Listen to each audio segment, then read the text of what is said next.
রাত তখনও শেষ হয়নি, কিন্তু যুদ্ধ যেন নতুন করে আবারও শুরু হলো। রাশিয়ার তেল বিক্রিতে যুক্তরাষ্ট্রের নিষেধাজ্ঞা শিথিল ঘোষণার কয়েক ঘন্টা পরেই একাধিক রুশ জ্বালানি স্থাপনায় ড্রোন হামলা চালায় ইউক্রেন।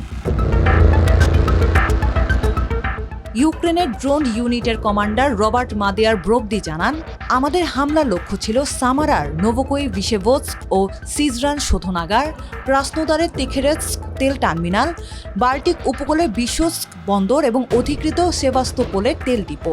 অর্থাৎ এটি ছিল বিচ্ছিন্ন আক্রমণ নয়, বরং অর্থনীতিতে চাপ তৈরির একটি কৌশল। মস্কোর প্রতিক্রিয়া অবশ্য ভিন্ন।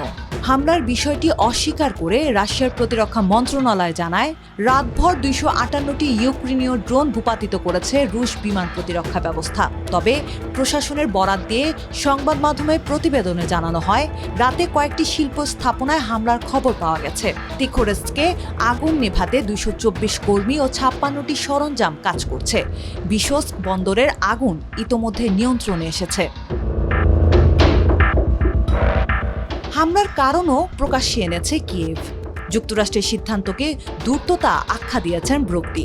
মার্কিন ট্রেজারি ডিপার্টমেন্ট জানিয়েছে, বৈশ্বিক সরবরাহ সচল রাখতে তারা এই সিদ্ধান্ত নিয়েছে। মূলত মধ্যপ্রাচ্যের উত্তেজনার কারণে তেলের দামে যে চাপ তৈরি হয়েছে, সেটি কিছুটা কমানোর চেষ্টা হিসেবেই এই ছাড় দেওয়া হয়। 16 মে পর্যন্ত তেল বিক্রির সুযোগ পাবে রাশিয়া।